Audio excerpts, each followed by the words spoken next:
¿Cuántas promesas te han hecho que no se han cumplido? Yo no te prometo un gran sueldo. Te prometo un trabajo fijo. No te prometo que siempre sea como el primer día. Te prometo que nunca te faltarán las fuerzas. No te prometo que todos tus compañeros resistan. Te prometo que se puede llegar hasta el final. No te prometo personas importantes. Te prometo personas que no saben cuánto valen. No te prometo que vayan a hacer caso de lo que digas. Te prometo que querrás repetirlo una y otra vez. No te prometo la comprensión de los que te rodean. Te prometo que sabrás que has hecho lo correcto. No te prometo que te vayan a pedir ayuda. Te prometo que te necesitarán. No te prometo una decisión fácil. Te prometo que nunca te arrepentirás. No te prometo un trabajo perfecto.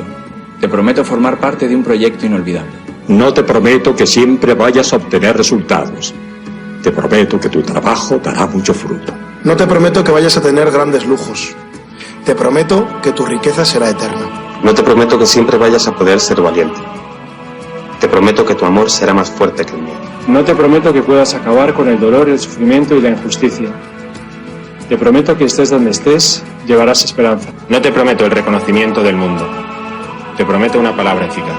No te prometo seguridades humanas. Te prometo la certeza de que has sido elegido. Y te prometo que alimentarás al mundo.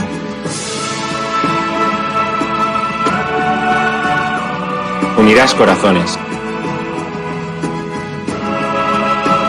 Acompañarás a los que sufren. Confirmarás a los que quieren ser fuertes. Experimentarás con ellos la verdadera alegría. Sumergirás a los hombres en la verdad. Y serás sacerdote, testigo de Jesucristo.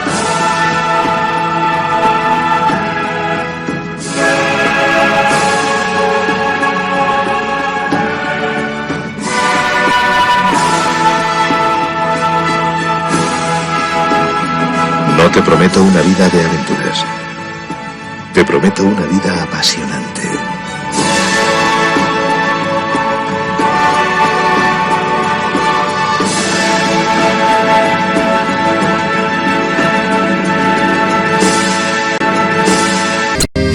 Jesucristo, Señor de la historia, que estuviste, estás y estarás.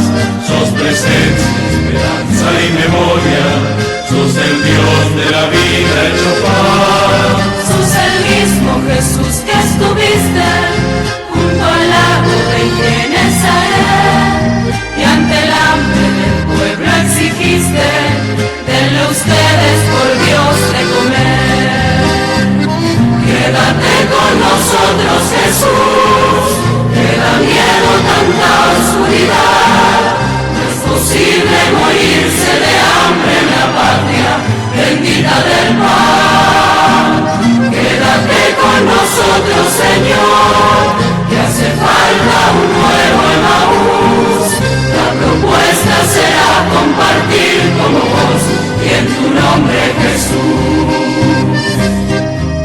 Primitivo ritual de pastores, que fue luego banquete pascual, homenaje de nuestros mayores al Dios vivo de su libertad. Cena santa, signo y profecía, memorial de Jesús servidor, nueva alianza de la Eucaristía, que es misterio de fe y comunión. Quédate con nosotros, Jesús, que da miedo tanta oscuridad. No es posible morirse de hambre en la patria bendita del pan. Quédate con nosotros, Señor, que hace falta un nuevo Emaús. La propuesta será compartir como vos y en tu nombre, Jesús, Jesús.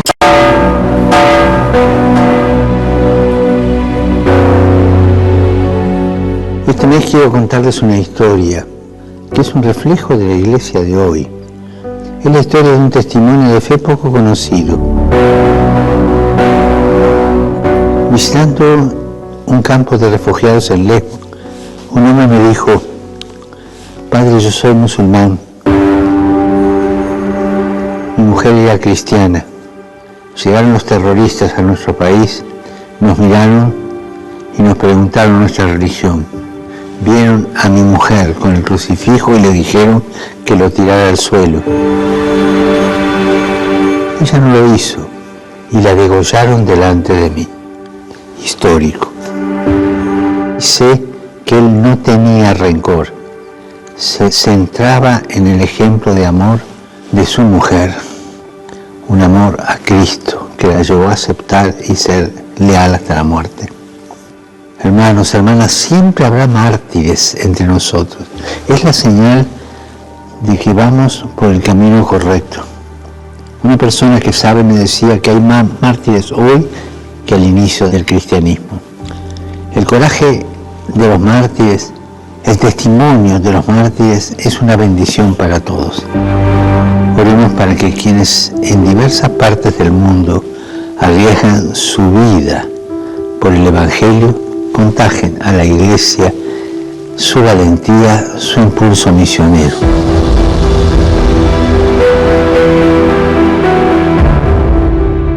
Y abiertos a la gracia del martirio.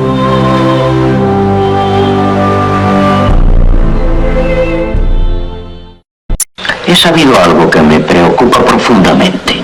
Comprendo que lo guía una buena intención, pero me veo en la necesidad de llamarle la atención. Don Silvestre me mandó llamar para darme una queja. Se trata de que en las primeras lecciones del catecismo les ha metido usted en la cabeza a los niños ciertas ideas que considero altamente perjudiciales. ¿Cómo cuáles, padre? Pues les ha dicho a los chicos que hagan ver a sus padres que el esfuerzo de su trabajo debe estar en proporción al salario. Ah, eso sí. Que si cobran más que trabajan, que cobren menos. Pero que si trabajan más que cobran, pues que cobren más. Y usted sabe que esas teorías ya han empezado a armar líos y que varios obreros se han presentado a don Silvestre pidiéndole aumento en el salario. Ah, pues qué bueno. Bueno, ¿por qué? Pero recuerde usted que se ha de procurar que las riquezas no se acumulen en manos de los ricos y que se repartan entre los trabajadores. Pero eso es comunismo. No, doña Sara. Esa es la encíclica de su santidad Pío XI. Y su santidad Juan XXIII, en su encíclica, dice que los trabajadores deben ganar lo suficiente para tener un nivel de vida verdaderamente humano que les permita sacar adelante a su familia. Pero la forma en que usted lo enfoca puede traer problemas. Pues no lo creo, porque su santidad León XIII, allá por el año de 1891, ya lo decía en su encíclica, que el Estado debe ayudar a la clase proletaria, porque del trabajo y el esfuerzo del obrero salen las riquezas de los estados. Eso lo dijo hace un titipuchal de tiempo y no ha pasado nada. No, si es un error querer acabar con los ricos, hay que acabar primero con los pobres, padre. Eso no lo dice la encíclica. No, eso lo digo yo, porque acabando con la pobreza, pues habrá más equidad en el mundo.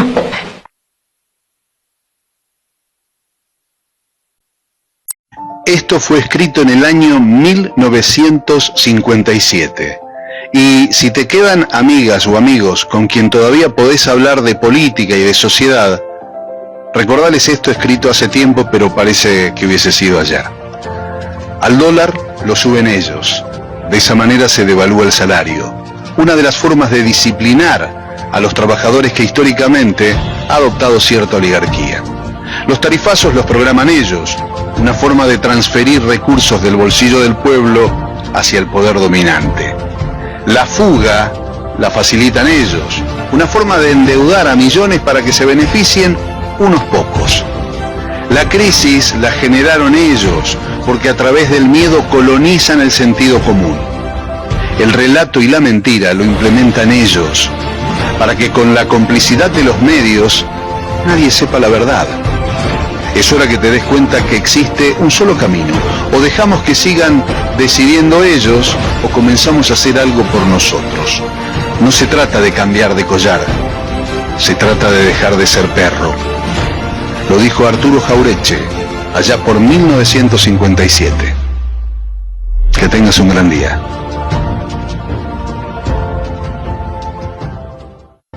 El peor analfabeto es el analfabeto político. No oye, no habla, no participa de los acontecimientos políticos. No sabe que el costo de la vida, el precio del poroto, del pan, de la harina, del vestido, del zapato y de los remedios dependen de decisiones políticas.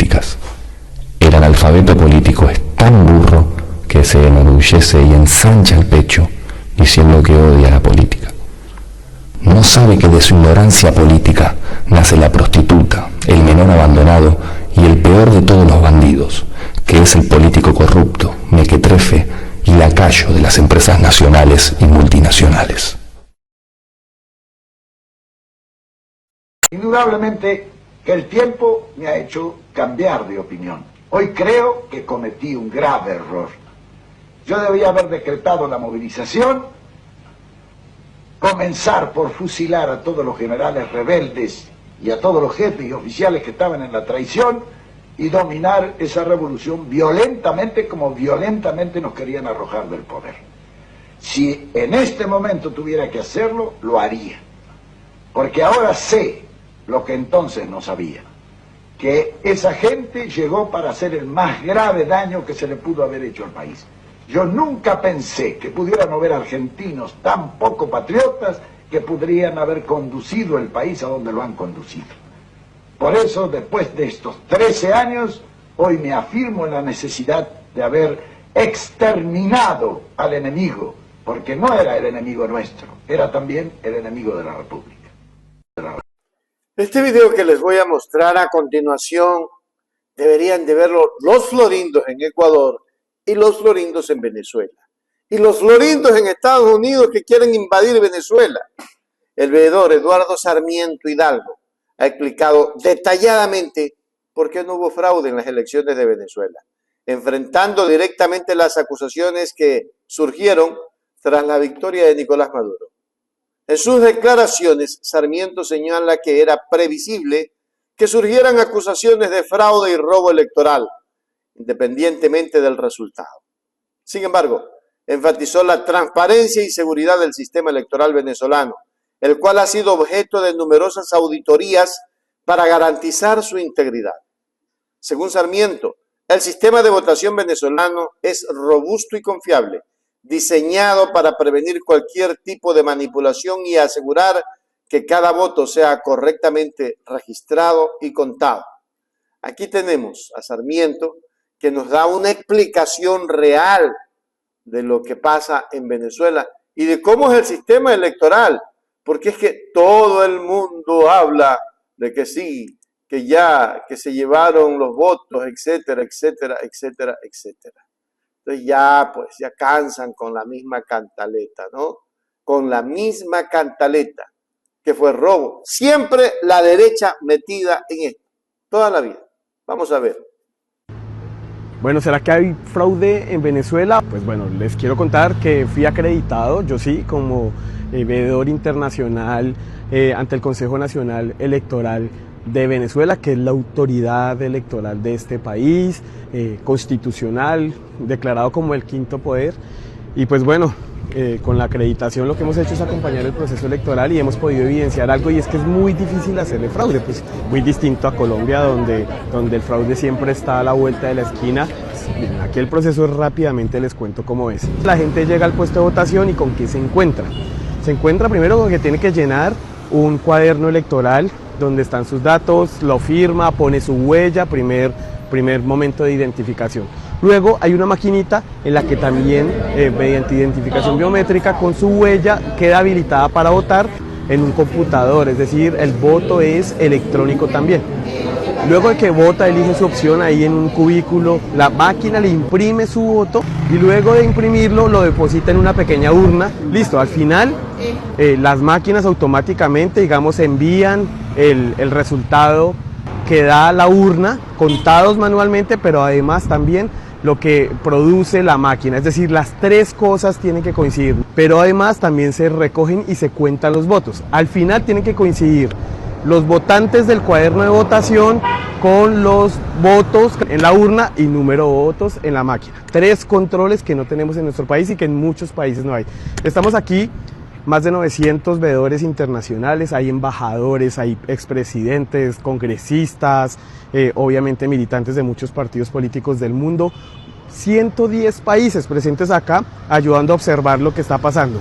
Hay jurados de votación y hay testigos electorales, uno por cada partido, o en este caso uno por cada candidato presidencial. Ante nuestro proceso les preguntamos a todos cómo iban las cosas, tanto de oposición como como de gobierno nos decían va bien, va todo tranquilo, no, sin ninguna novedad, fue lo que nos dijeron los testigos.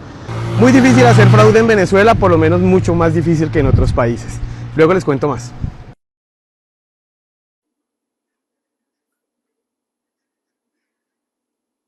Ah, no, pero de inmediato, es fraude, es fraude.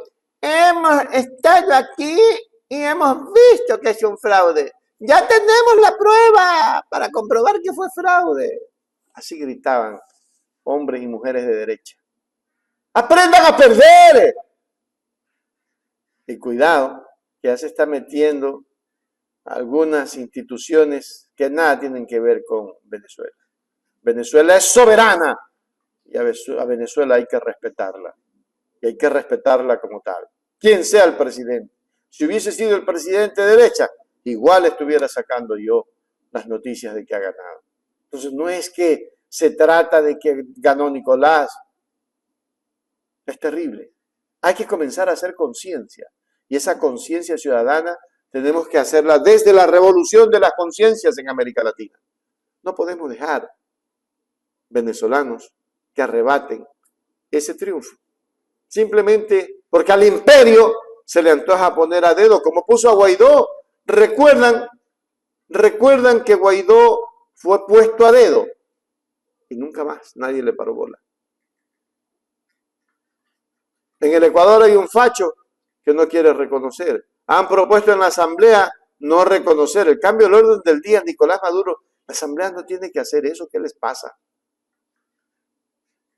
No tenemos por qué decir si son legales o no. Para eso se necesita un proceso judicial, técnico, pericial. Pues no vengan con esas vainas. Ya dejen la payasada, derechosos que han puesto a este país. Bueno, la prueba es Ecuador. ¿Qué decía el ministro, el señor, que no le puedo llamar señor a esta cosa? ¿Qué decía Lazo, el banquero? Y nos van a convertir como Venezuela. Después vino este facho igual. Y no queremos igual que Venezuela. Venezuela está más estable que Ecuador. Eso es comprobado. Está más estable que Ecuador. Y ahora Venezuela en sus discursos dice, no queremos ser como Ecuador. ¿Qué significa? Que estamos en la N. Mire, la vida revuelve así. Te regresa y te pega. Y te pega en el ojo. Me gustó la frase de Nicolás que ya se la va aplicando al facho y se la va aplicando a alguno. El que se mete con Venezuela se seca. Esa es una sentencia. El que se mete con Venezuela se seca. Vamos a mirar para que ustedes vean. Vamos con los mods. Quien se mete conmigo se seca. Quien se mete con Venezuela se seca en los mods. ¿Quieres pelea? Vamos a darle en los mods. Estoy listo. Soy hijo de Bolívar y de Chávez. No te tengo miedo en los mods. Y hay una cosa que llaman redes sociales que crea una realidad virtual. ¿Y la realidad virtual quién la controla? Nuestro nuevo archienemigo, el célebre Elon Musk, que desesperado da la cara y él quisiera venirse con sus cohetes y con un ejército a invadir Venezuela. Elon Musk, menos mal que diste la cara, porque sabíamos que tú estabas detrás de todo, Elon Musk, con tu plata, con tu satélite. Pretende él controlar al mundo. Ya controla Argentina, Elon Musk. Va por el litio de ustedes, pueblo argentino. Ya controla Ecuador. Es la representación de la ideología fascista en el mundo. El poder económico respaldando la ideología fascista de extrema derecha. Antinatura, antisociedad. Y ahora entonces lo tenemos como archienemigo de la paz de Venezuela. Hoy sacó un ex. ¿Ustedes no lo vieron? Da vergüenza. Lo voy a decir porque da vergüenza. Sacó un Twitter que llamábamos antes, con unas imágenes de una gente llevándose unas cosas, unas cajas. Y resulta que era un video de por ahí, de una gente llevándose unos aires acondicionados. Entonces él dijo, la prueba contra Maduro que se robó las elecciones, las cajas que se están robando el CNE. Elon Musk, estás desesperado, te fuiste de boca, Elon Musk, contrólate, que te van a llevar al fracaso, igual que esta derecha llevó al fracaso a todos los políticos estadounidenses. Elon Musk, quien se mete conmigo se seca, quien se mete con Venezuela se seca. Elon Musk, ¿quieres pelea? Vamos a darle, Elon Musk. Estoy listo, soy hijo de Bolívar y de Chávez. No te tengo miedo, Elon Musk. Duele que nuestra América esté desunida por los intereses económicos de un grupo elitoso que manejan la economía en el mundo. Mientras que hay niños que mueren de hambre, mientras hay pobres que no tienen que comer, mientras que no hay gente que pueda acceder a la medicina gratuita, estos imbéciles llenos de plata, pero de heces fecales en sus mentes, desacreditando una elección. Por eso me encantó haber puesto a este joven, que está diciendo que es imposible, ecuatorianos, que haya habido fraude en Venezuela. Pero vamos a ver qué pasa. Ya pronto lo sabremos. No se olvide, suscríbase a nuestro canal. Dele like, suscríbase a Hechos Ecuador Noticias. Hechos Ecuador Noticias. Nos pegan muy duro todo el tiempo con sus mentiras, con sus bravuconadas, con las imbecilidades que son capaces de decir, empezando por Milei, que antes de que se conociera ningún dato ya decía que había ganado la derecha de una manera aplastante. ¿Dónde contó los votos? ¿Quién contó los votos para él? ¿Quién se lo dijo? Después de bochornosamente haber operado desde adentro de la embajada argentina en Caracas, en estas elecciones, naturalmente, a favor de la derecha. Todo es demostrativo de cómo nos pueden tirar una violencia demasiado grave que en algún momento explota. Y yo no sé qué es lo que buscan, de verdad, incluido esto de Venezuela. Porque decir ganó Maduro es recoger un dato oficial de Venezuela. Decir que ganó la oposición es recoger cualquier cosa. Es decirlo con ese sentido que manifestaba Alfredo Serrano Mansilla. Posverdad, mentira, el derecho a mentir. Vale decir cualquier cosa, la verdad que a uno le sirve, que por supuesto no es verdad. Pero eso es muy violento. Es muy violento seguramente dentro de Venezuela, donde padecen el problema ahora, pero también es muy violento internacionalmente. Es muy violento la política de la derecha desde aquí, con inmensos rufianes internacionales de los medios y de la política. Caputo hablando de Venezuela. Imagínese un ladrón denunciado como tal por el presidente que ahora lo puso como ministro de Economía. Es inaudito. Clarín denunciando, dando a entender permanentemente la existencia de un fraude, el más fraudulento de los medios que uno pueda llegar a conocer. Esto es violencia. Pero una violencia además que ya la toman prestada. Sí hubo denuncias de fraude en Estados Unidos, por supuesto, lo escamotearon por completo lo que significaba que Estados Unidos tuviera fraude. Tuvieron que pagar $800 millones porque se encontraron con que la empresa era independiente del gobierno de Estados Unidos, era independiente de todo y demostró que su elección había sido limpia. Totalmente limpia, y tuvieron que pagarle los republicanos, Trump, 800, casi 750 y pico de millones de dólares, porque habían mentido con esa violencia que nos tiran en la cara. ¿De dónde sale el presidente de Chile, lector del Mercurio, evidentemente, a decir que los datos son otros? ¿Qué datos leyó? ¿A quiénes leyó? Es muy violento. Porque nosotros hasta somos cautelosos dentro de lo posible. en la medida de observar lo que pasa en Venezuela. Habrá otro recuento, será necesario hacerlo, lo que corresponda, y ratificar la victoria que nos sorprende de Maduro. A quienes hemos estado en Venezuela hemos visto cuál es el panorama. Pero lo que duele es que nos tiren esa violencia, el de la obra de teatro.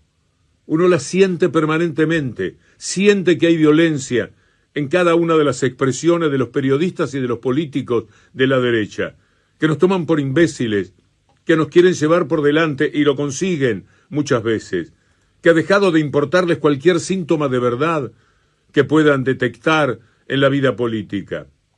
Nos pegan muy duro todo el tiempo con sus mentiras, con sus bravuconadas, con las imbecilidades que son capaces de decir, empezando por Milei, que antes de que se conociera ningún dato ya decía que había ganado la derecha de una manera aplastante. ¿Dónde contó los votos? ¿Quién contó los votos para él? ¿Quién se lo dijo?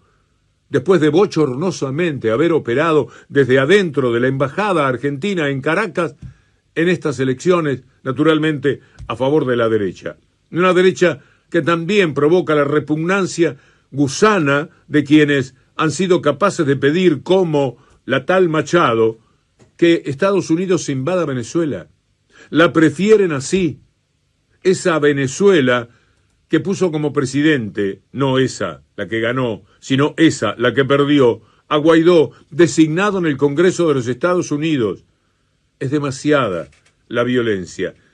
Maduro echó a todo el personal diplomático argentino y retiró al suyo en Buenos Aires porque no quiere tener relaciones con el gobierno de Milei, pero también con otros países que han cuestionado diciendo que hubo fraude en el comicio de Venezuela.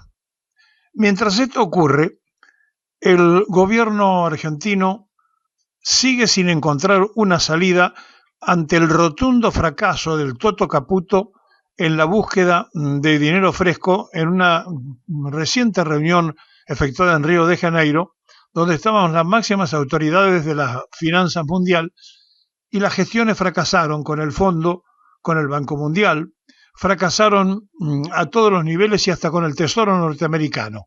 Nadie le quiso dar $1 y llegó con la cola entre las patas, como se dice vulgarmente, triste, y le confesó al presidente que no tenía ninguna solución concreta. A partir de ese momento empezó la locura en el gobierno libertario para ver cómo se hacía para encontrar $1. Pero la señal que más preocupó tanto al Fondo Monetario como a todos los acreedores de la Argentina fue que habían sacado más de 125 millones de reserva para que no se le disparara el dólar en la timba local, y entonces sacaron reservas para parar el dólar, que para el Fondo Monetario es una mala palabra. ¿Por qué? Y porque las reservas de un país deben estar justamente reservadas ¿para quién? Para ellos, que son la máxima autoridad para el endeudamiento internacional, y son las que quieren tener derecho al acceso justamente a las divisas que guardan o atesoran los países que deben. Y como eso se metió en el mercado paralelo, en el mercado trucho, entonces la bronca se multiplicó. La venganza fue terrible, no aparecieron ninguna solución, y el ministro de Economía, el mismo que el vocero presidencial dijo que era la primera vez que aplaudían a un ministro de Economía, no sabe ya dónde ponerse ante la mirada que le cruza permanentemente Milei en las reuniones de gabinete, y por el otro lado, cada vez que surge algún tipo de desequilibrio porque está faltando algún envío de dinero, Milei levanta la cabeza y lo mira como diciendo, ahí está el que no resolvió el tema, sin mencionarlo, pero simplemente con mirarlo hace que todos los ministros den vuelta la cabeza para ubicar o para ver al de Economía cuando no está sentado de frente y cerca del presidente. Miren, todo esto es un verdadero disparate, una verdadera desprolijidad de una Argentina que va estrellándose lentamente en su misma salsa, se está cocinando las mentiras del libertario, y cada día se ponen más en claro que le mintió a sus votantes, que le mintió al pueblo argentino y que ahora ya no tiene ninguna posibilidad de que las entidades serias salgan en su rescate. Le queda una última salida, que son los fondos buitres, pero los fondos buitres no le van a prestar así nomás graciosamente, y entonces habrá que empeñar parte de la Argentina y además a un interés superior para poder tapar los agujeros y los vencimientos que tiene el país, a pesar de que no le cumplió a nadie, que no hizo que llegara el dinero a las provincias con la coparticipación, que dejó a la obra pública frenada, que hizo un encaje millonario y no sabemos para qué, ni por qué, ni dónde está, y que además emitieron haciendo papelitos argentinos para comprar papelitos de color verde. Todo este cachivacherío, todo este desastre que hacen estos mentirosos seriales del gobierno, hacen después intentar creerle o hacen decir a sus voceros de la prensa canalla que todo pertenece a una planificación. No tienen ningún plan, son unos inventores constante y permanente para tapar agujeros, no encuentran el parche y la Argentina está haciendo agua. Estamos ante problemas muy serios con vencimientos oficiales de los compromisos firmados que no se van a poder levantar. Y el Fondo Monetario Internacional está más que molesto porque se vendieron reservas para equilibrar el dólar de la timba financiera local, cosa que repudia constante y permanentemente las autoridades del préstamo internacional y de la usura del fondo. Por lo tanto, el Toto Caputo tiene más cerca la puerta que ninguna otra cosa. Milei va a tener que tomar la decisión de echarlo y mandarlo al frente como que es el culpable y tratar de regenerar con algún otro de refresco, y por eso hablan de que Sturzenegger llega en el momento oportuno para el reemplazo, o si no, va a tener que entender que no va a conseguir un solo dólar porque no le creen a Caputo y porque además tiene el antecedente inmediato del endeudamiento de 17.000 millones de dólares que no cumplió en devolverlos durante el gobierno de Mauricio Macri. Y por lo tanto, la Argentina destiñe internacionalmente cada vez que aparece el Totó. El mismo que decía el vocero presidencial, ese cachivache que gana mucho dinero para decir pavadas, que lo aplaudieron por primera vez a un ministro de Economía, ¿se acuerdan? Cuando dijo eso. Bueno, esto es lo que está pasando en la Argentina de hoy. Sus votantes, los votantes de Milei, están en silencio. No dicen me equivoqué y por lo tanto están siendo cómplices de este tiempo y de este momento. Hay una parte del pueblo que debe estar feliz y contenta y conforme con lo que está pasando, porque si no, no se entiende de que todavía no hayan salido a protestar y a decir públicamente que se equivocaron en su voto. Quiere decir que están conformes con esto. Y ahí viene el síndrome de Estocolmo, ¿no? Que se enamoran de su propio secuestrador y torturador. Bueno, esto es lo mismo. Se están enamorando porque votaron en lo que dijo y no lo que hace, y a pesar de que le está haciendo todo al revés de lo que él le dijo, siguen enamorados o por lo menos en silencio. La Argentina es una gran incógnita para los observadores de la política internacional. No saben para qué lado va a terminar disparándose. La crisis avanza, los despidos y cesantías se multiplican, las fábricas cierran, las pymes están cada día en más problemas y todos los días cierra alguna, y entonces la pregunta es, ¿cuánto tiempo más aguanta el jamoncito? ¿Cuánto aguanta un jamón antes de echarse a perder? ¿Alguien sabe? ¿Sin ponerlo en la heladera? Y una vez que se lo cortó y se lo sacó del hueso y se lo colgó, ¿cuánto aguantará el jamoncito? Es la pregunta para tratar de entrar y entender que el jamoncito nos está echando a perder a todos, esperando y mirando, y lo único que vemos es que se derrite por la grasa y que va avanzando lentamente y se va derritiendo en cada una de sus mentiras. Le mintieron a la sociedad argentina, no saben cómo salir, están naufragando y no tienen ni siquiera la posibilidad de salvarse y llegar a la costa porque ni siquiera fueron previsores de llevar un salvavidas. Esto está pasando en la Argentina de hoy. Créamelo, no encuentran un solo dólar, nadie le cree a Milei, a pesar de que hay una parte de la Argentina que todavía sigue apostando al cachivache, sigue apostando. Bueno, a cada modelo económico siempre le corresponde un modelo de seguridad, un modelo represivo, un modelo de espionaje. Si vos tenés un modelo económico y llevás adelante una política económica inclusiva, democrática, de creación de trabajo, de generación de riqueza, de desarrollo, de distribución, del ingreso, de industria, bueno, no requerís de un sistema represivo y de espionaje persecutorio. Pero cuando llevas adelante un modelo económico de exclusión, de concentración de la riqueza, de negocios para pocos, de industricidio, de limitar a la Argentina a una sola fuente de ingresos, y eso genera pobreza, genera indigencia y genera violencia, necesitas, sí, un modelo represivo y un modelo judicial y un modelo de espionaje acorde a ese modelo económico injusto. Y a este gobierno, que como bien lo definió Mauricio Macri, iba a hacer lo mismo que él pero más rápido, le está pasando lo mismo que a Macri pero más rápido. Así como empobrece más rápido, así como genera indigentes más rápido, así como deteriora el salario más rápido, lo mismo pero más rápido, también se le van las variables económicas al traste más rápido. Y así como Mauricio Macri, para tapar los negociados y para tapar los desfalcos económicos, armaba causas judiciales, espiaba y llevaba adelante lo que conocemos como el lawfare, que siempre les repito, es un mecanismo de política económica. No tiene que ver con lo judicial, no tiene que ver con lo que tienen que sí hacer los servicios de inteligencia, sino que tiene que ver para tapar política económica. A Milei le está pasando lo mismo, pero rápido. A Macri le pasó a partir del 2017, sobre todo en 2018, cuando le implosionó su modelo económico y tuvo que ir a pedir la plata al FMI. No por casualidad, en 2018 es, por ejemplo, la causa Cuadernos.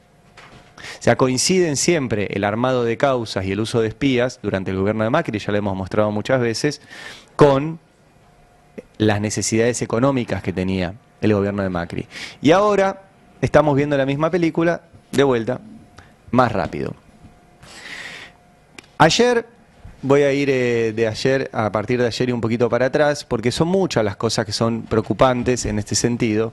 Ayer Patricia Bullrich, la ministra de Seguridad, que ya participó del gobierno de Mauricio Macri, donde hacían todas estas tropelías, y recibía en el Ministerio de Seguridad, como también publicamos en el Destape, en una investigación que se llamó La Cueva de Pato, y se reunía Patricia Bullrich con jueces, con fiscales, etcétera, con operadores ahí en el Ministerio de Seguridad. Ayer sacó una resolución que se las quiero mostrar, que crea una unidad de ciberpatrullaje, así le llaman. Y esa unidad dice que va a patrullar las redes sociales abiertas, aplicaciones y sitios de internet, en situaciones, para detectar situaciones de riesgo grave para seguridad en el marco de la Constitución y la legislación vigente. Bueno, la legislación vigente no le permite hacer esto y lo quieren hacer igual desde el Ministerio de Seguridad. ¿Por qué no se lo permite? Porque la ley de inteligencia justamente prohíbe hacer esto y recabar información sobre ciudadanos argentinos por lo que digan, por lo que piensen, etcétera. Le dice, y esto es muy interesante, que va a analizar imágenes de cámara de seguridad en tiempo real a fin de detectar actividades sospechosas o identificar personas buscadas utilizando reconocimiento fácil. En realidad quisieron poner facial, pero como están tan apurados en hacer estas cosas, pusieron reconocimiento fácil. Esto falla. Esto falla. Y lo que pasa cuando usan estas camaritas, que ya las usaron en la ciudad, es que detienen gente que no es, porque los sistemas son falibles, y te dicen, pero falla poco. ¿Y cuánto es poco? ¿1%? ¿Sí? Bueno, en una población como la que hay en la Ciudad de Buenos Aires, de 10 millones de personas por día, son 100.000 personas. Mirá si falla. Después dice esto es lo más interesante, que van a utilizar algoritmos de aprendizaje automático a fin de analizar datos históricos de crímenes y de ese modo predecir futuros delitos y ayudar a prevenirlos. Hay una película que se llama Minority Report, que la protagoniza Tom Cruise. Es muy buena la película, no lo hagan en sus casas, menos en sus países y menos si son ministros de seguridad. No existe esto. Esto es ciencia ficción. En la realidad, lo que haces con esto es salir a cazar gente por su cara, por lo que a vos se te cante. Y tiene también patrullar mediante drones áreas extensas, proporcionar vigilancia aérea, responder a emergencias, etcétera. Bueno, todo esto de esta área de inteligencia artificial, que les repito, la inteligencia artificial está muy de moda, pero es un sistema probabilístico y es un sistema que no solo falla, sino que no es perfecto y que no está preparado para esto.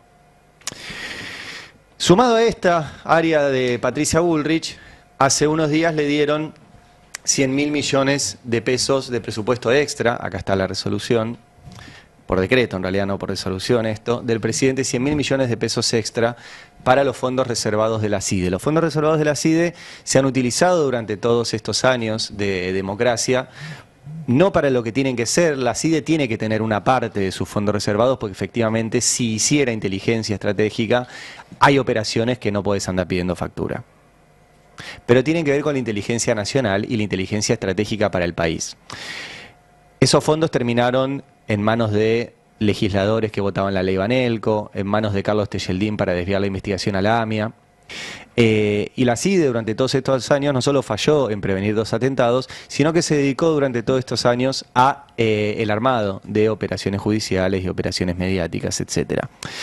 Y tanto es así que lo van a volver a hacer, que no solo crean esta unidad para perseguirte en las redes, no solo tienen más fondos reservados, sino que además modificaron la ley de inteligencia, y se los quiero mostrar, y pusieron algo que se había prohibido, y es que los espías puedan volver a intervenir en causas judiciales. Ahí está, el artículo 8 de la modificación de la ley de inteligencia, dice: excepcionalmente y de manera fundada, el órgano judicial competente podrá requerir el auxilio de órganos u organismos de inteligencia para las tareas de su especialidad. No funcionaba esto así hasta ahora e implica la vuelta de los espías a las causas judiciales. Todo esto tiene además un correlato paralegal, ¿sí?, que es el de todo el entramado de trolls que funciona desde la Casa Rosada y que tiene a los personajes como Gordodán, como Juan Doe, como traductor, casi como minions de esto. Yo descarto que ellos no tienen la comprensión cabal de lo que están ayudando a sostener. Si lo supieran, quiero creer que no lo harían, porque no solo utilizan las redes sociales para hostigar, para amenazar y para maltratar a personas, sino que es uno de los grandes mecanismos del silencio. Y el silencio justamente para que nadie diga nada frente a las políticas económicas que está llevando este gobierno, que son de miseria. Entonces, por eso creo que Gordodán y John Doe no llegan a procesar esto y no entienden que son parte de la generación de pobreza, simplemente están en una suerte de cumpleaños donde creen que es gracioso andar amenazando y apretando gente, cuando en realidad lo que están siendo es funcionales a la política económica de un gobierno que está generando miseria. Y esto, sumado a lo que hoy explicaba Candevoto, de que el gobierno tiene un solo problema en este momento, y es que no tiene dólares. Y no solo no tiene dólares, sino que está gastando los poquitos que tiene para intervenir en el mercado financiero y sostener una brecha entre los dólares financieros y los dólares oficiales que le queda pocos días. Según la consultora PPI, contaba Cande, le quedan 60 días. Pero básicamente es un cálculo matemático. Si necesitas X cantidad de plata por día para sostener esa brecha y tenés tanta, es la que tenés dividido la que necesitas por día, y eso te da los días que te quedan. Y no hay más. Y el ministro de Economía, Luis Caputo, que es muy hábil para dibujar sus declaraciones juradas, no es tan hábil para conseguir dólares. De hecho, según su declaración jurada, él se descapitalizó en dólares en 4 años en el sector privado, algo que debería informar, pero aparte de eso está descapitalizando en dólares al país, porque los dólares no llegan y él se lo va a pedir al FMI y el FMI no se lo va a dar, se lo va a pedir al gobierno de Estados Unidos y el gobierno de Estados Unidos no se lo va a dar, no hay a dónde pedir en acreedores privados y en esta ficción de sostener la brecha, lo único que hacen con el dólar a este precio es que no haya un solo dólar que se liquide. Por lo tanto, tampoco van a conseguir los dólares de las exportaciones agropecuarias y tampoco las van a conseguir rápido de lo que hicieron con el RIGI. El RIGI está generando enormes negocios, ya hay sobre todo mineras anunciando que van a hacer inversiones en la Argentina y lo van a vender como un gran beneficio para la Argentina. No lo es. No lo es, pues se van a llevar sobre todo el litio, sin ningún tipo de industrialización, sin dejar dólares en la Argentina, con la posibilidad de girar todos los dividendos que quieran, pagando menos impuestos y sin ningún tipo de control. Entonces no es un negocio para la Argentina que vengan grandes mineras con este sistema de RIGI. Pero volviendo a cuando todo falla, lo que le está pasando al gobierno es eso. Lo que está pasando al gobierno es que le está fallando todo, absolutamente todo su plan económico porque no funciona. Porque esa máxima que dice Milei de estoy haciendo lo que nadie hizo, justamente nadie lo hizo porque no funciona. Porque no se solucionan así la pobreza, la indigencia y porque tampoco es tan su objetivo mejorarlo. Cuando todo falla entonces, empieza la intervención de espías en causas judiciales, empiezan los fondos reservados, empiezan las unidades de ciberpatrullaje, empiezan los aprietes en las redes, empieza la represión, que también comenzó físicamente en las movilizaciones, empieza la persecución a los dirigentes sociales y va a venir la persecución a dirigentes políticos y ya empezó la persecución a periodistas.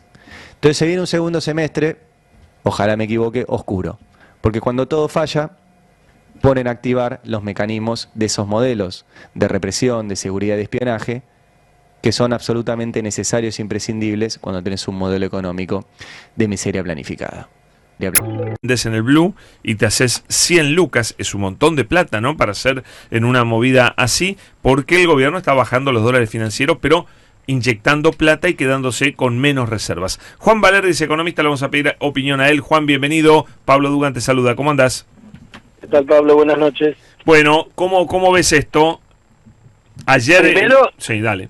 Primero no puedo recomendar lo que dijiste vos recién porque el mercado blue es un mercado ilegal, ¿no? Sí. Así que que lo haga, que tenga constancia. Pero el tema es, y ahí hay una cosa importante de por qué no quedan al mismo precio haciendo el puré, es porque los que más mueven guita en el MEP y en el contado con liqui son empresas. Y para esas empresas convertir plata blanca, que es el MEP y el contado con liqui, plata negra, que es el blue, no conviene. No es tan fácil, digamos. Claro.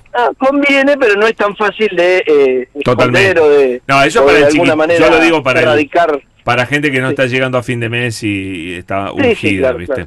Claro. Ahora, Juan, hoy fue un día complicado, bajaron las reservas de vuelta, bajaron los bonos, bajaron las acciones, firme el riesgo país. ¿Compartís el temor porque ocurra algo o qué?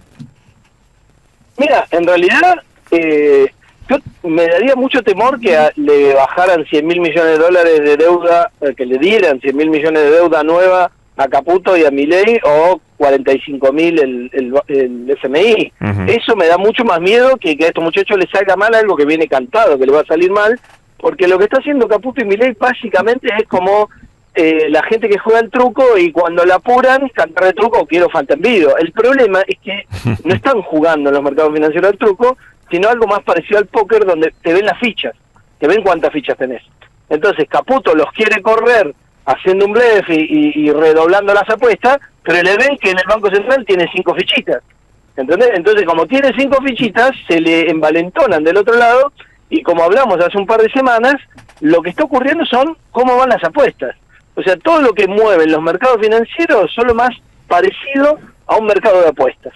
Cuando vos ves que cae los precios de los bonos en dólares, que quiere decir que sube el riesgo país, están de la mano, lo que están diciendo es, me parece que no puedes pagar la deuda y que en algún momento vas a defaultear, renegociar y los eufemismos que ellos usan. O sea, el camino acá es o terminás en default y renegociando o terminás devaluando. ¿No hay otra salida a este esquema de Caputo, decís?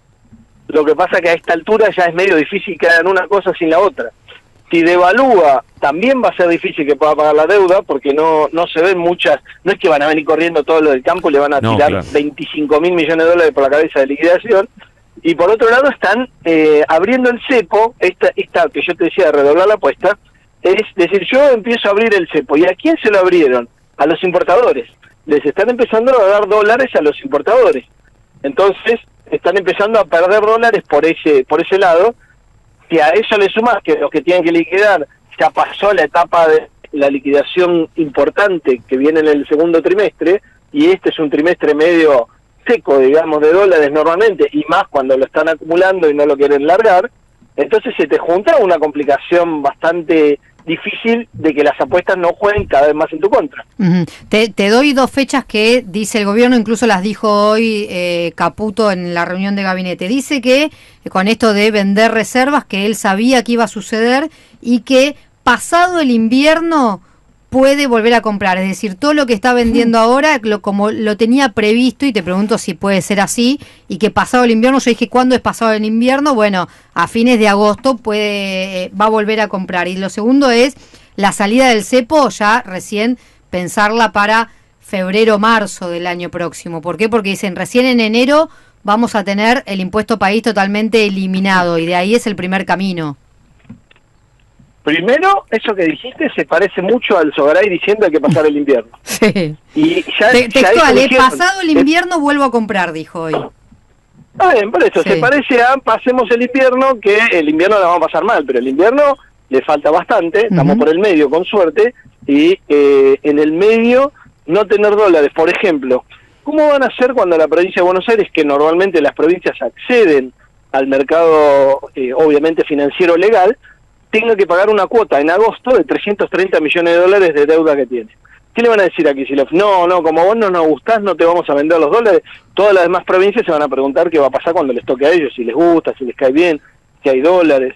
Ese es un vencimiento que va a ser importante no solo por el impacto económico, sino también por el impacto político que podría tener que la nación no le venda dólares oficiales a una provincia endeudada, porque hay muchas provincias endeudadas, te diría casi todas. Entonces, vos me decís, pero son 330 millones. Hoy 330 millones, el problema es que es plata para el Banco Central, porque el Banco Central tiene 3 fichitas ahí y se las van sacando. Y entra una fichita y le sacan 2, y entra una fichita y media y le sacan 3. Entonces, está complicado porque ellos redoblan la apuesta y no tienen con qué. Pero ellos dicen que les alcanzan los dólares para seguir manteniendo bajos los dólares financieros. ¿Vos crees que eso es así, que eso es verdad, que lo van a poder mantener? A mí me dicen otros economistas, me dicen, mira, 2 o 3 semanas, más bien en 2 semanas no tienen más poder de fuego para seguir bajando los dólares. Por eso, si juntás lo que decís vos con lo que dijo ese economista, estamos de acuerdo. Sí les alcanza para mantener el dólar financiero bajo. ¿Cuánto tiempo? Y nadie lo sabe, pero no son 6 meses, no son ni tampoco 3 meses. Si seguimos al ritmo que venimos las últimas 2 semanas, con suerte le alcanza para 2 semanas más. Salvo que aparezca algo milagroso. Entonces ellos que te dicen, va a venir la guita del blanqueo. Mentira. Porque ¿La guita del blanqueo es para fin de año con suerte o no?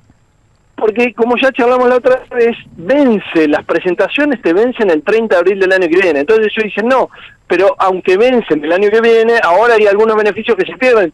Beneficio del 5%, de algunas cosas que se gana con bienes personales pagando anticipado. Digo, los que están con el otro lado, con el toco de dólares que puede hacer diferencia, 4 o 5% contra la incertidumbre que hay hoy, no les mueve el amperímetro para que salgan corriendo a poner plata en el blanqueo. E inmovilizarla, porque no es que la presentás y decís, acá la tengo y no la metés. La tenés que meter en el sistema financiero y estacionarla por un tiempo todavía no muy claro, digamos, pero largo.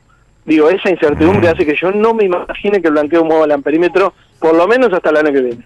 ¿Qué pasa si se les termina el poder de fuego? Empiezan a crecer el blue y los dólares financieros de vuelta, sin techo. Antes de eso, lo que van a hacer es empezar a cortarle un poco los dólares a los importadores.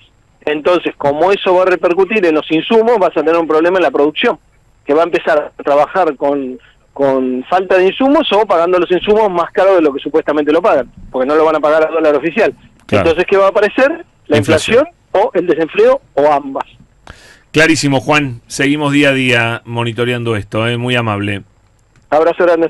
Abrazo. Es Juan Valerdi, economista, señores. Economistas. En C5N, las acciones argentinas se hunden en Wall Street, Color, un día en el que los dólares en nuestro país están a la baja. Sí, las acciones argentinas y los bonos se derrumban en todos lados, no solo en Wall Street, también aquí en el Merval cae hasta 8,2%, Lu. Los bonos en dólares caen en promedio hasta casi 2%. Las acciones de las empresas argentinas que cotizan en Nueva York operan de forma mixta. Algunas caen muy fuerte, otras están con algunas leves subas. pero en la mayoría de la plaza están prácticamente todas con caídas muy importantes. En lo que tiene que ver a los bonos soberanos en dólares, caen. ¿Y esto qué significa? Cae la deuda argentina en dólares y aumenta el riesgo país. ¿Y por qué? Por algo que vos acabás de decir también. Al mismo tiempo los dólares están bajando, ¿no? Hay una caída muy fuerte del dólar blue, que está en el orden de 1.370, 1.380 en este momento vendiéndose, y los dólares contado con liquidación y dólar MED, 1.270. 1.270. ¿Qué pasó?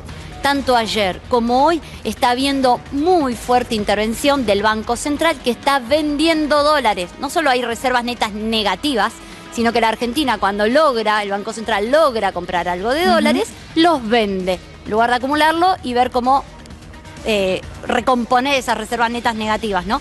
Bueno, esta es la estrategia donde el gobierno se encargó de decir que era para aspirar los pesos. En realidad es para bajar la brecha, claramente es para bajar la brecha, no es para aspirar pesos. Esto es lo que está sucediendo. ¿Y por qué se derrumban todos los bonos y las acciones? Porque no hay confianza en este nuevo esquema cambiario. Genera muchas dudas, que no tenés dólares, tenés muchos compromisos de pago, y lo que estás haciendo en este momento es vender un montón en lugar de acumular.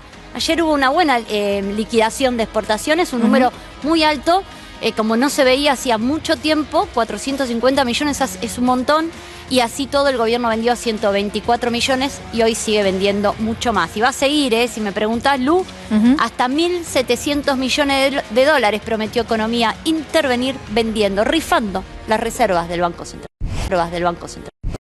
Felipe Clear se trajo la medalla de plata de la Olimpiada Internacional Matemática que se hizo en Bath, en Inglaterra. Ahí la polémica que surgió fue esta, ¿no? De si el Estado les tenía que pagar o no el pasaje. Sí. Lo terminó haciendo la sociedad, haciendo esta vaquita. ¿Qué pensaste en torno a esa discusión? Y me preocupé bastante, porque no sabía si se iba a poder conseguir la plata. Y más allá de las acotaciones partidarias, políticas que se pueden hacer, que creo que no me corresponden hacer a mí, sí creo dos cosas. Primero, que la entrega del dinero que se destinaba a comprar los pasajes se entregaba por ley a través del Senado, a través de la Comisión de Ciencia y Tecnología, y como no se constituyó la Comisión de Ciencia y Tecnología del Senado este año, no hubo nadie que respondiera al asunto, y Flora y Patricia, que te las mencioné recién, que son quienes más se encargan de este tema, quisieron contactarse con Villarruel, pero digamos que no tuvo la humildad de recibirlas ni siquiera 10 minutos que les cuente la situación. Y bueno, más allá de eso, lamentablemente en Argentina, para una familia de clase media y clase media baja, porque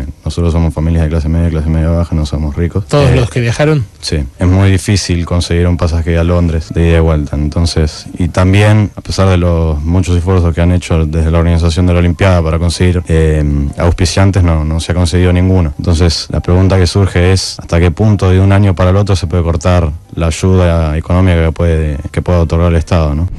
Gracias a los premios Aura por invitarme a estar acá y por dejarme este espacio para hablar. Que quería aprovechar para decir unas palabras sobre la situación de mi país.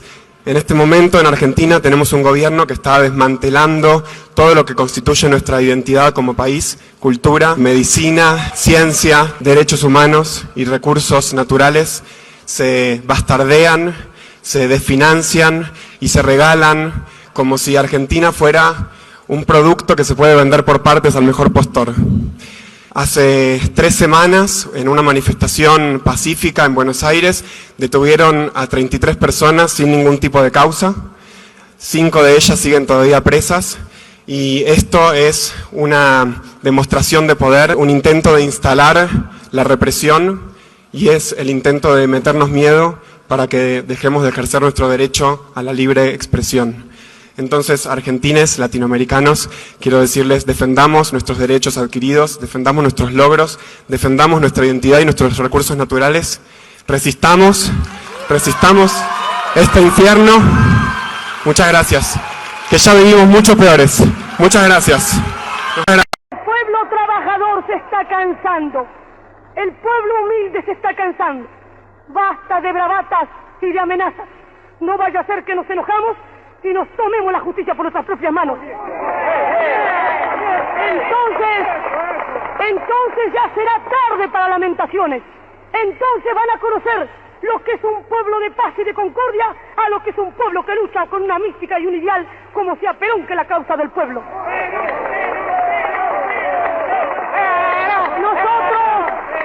Nosotros predicamos la paz, nosotros predicamos la concordia, pero así como dije yo en un discurso en Europa, es inútil hablar de paz.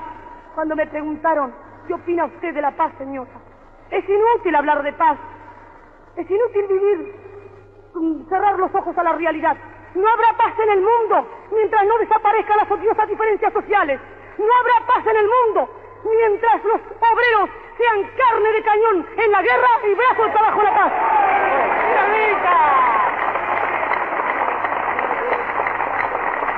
Y no habrá paz en la República Argentina mientras déspotas, antipatriotas y canallas politicastros vendidos por 4 chauchas al extranjero quieren asesinar al líder de los trabajadores.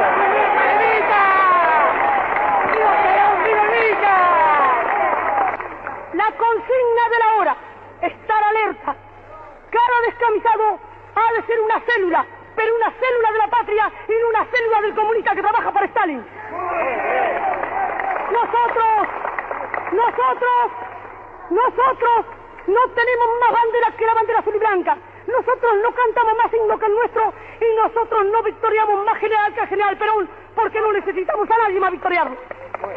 Pero no debemos ir a la lucha de masa en este momento hasta que no se dé la orden. Pero cada descamisado, cualquiera que hable mal de Perón, debe romperle un botellazo en la cabeza si es necesario.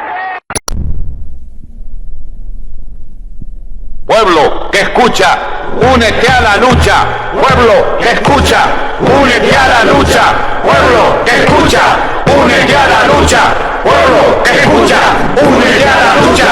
Pueblo que escucha, únete a la lucha. Pueblo que escucha, únete a la lucha. Pueblo que escucha, únete a la lucha. Pueblo unido, nunca vencido. Pueblo unido, nunca vencido. Y luche, luche, luche, no deje de luchar. Y luche, luche, luche, no deje de luchar. Por un canto de obrero, obrero y popular. Y luche, luche, luche, no deje de luchar. Pobre el pobre que no luche, siempre callado nomás. Le han de robar su guitarra, nunca más ha de cantar. Y luche, luche, luche, no deje de luchar. Y luche, luche, luche, no deje de luchar. Por un canto de obrero, obrero y popular. Y luche, luche, luche, no deje de luchar. Pueblo que escucha, únete. Cosas tiene mi pueblo que no las puedo callar. Cualquiera viene y le ofende y él calladito nomás. Pero guarda al que trampea, pero guarda al que le miente, porque mi pueblo no es tonto, porque mi pueblo es valiente, porque mi pueblo algún día cuando la sangre reviente habrá de salir cantando con un fusil en la frente. Y entonces no habrá más niños durmiendo bajo los puentes, ni obreros, ni campesinos, siempre apretando los dientes, porque mi pueblo es de machos y nadie me lo desmiente. Y luche, luche, luche, no deje de luchar. Y luche, luche, luche, no deje de luchar. Por un canto de obrero, obrero y popular.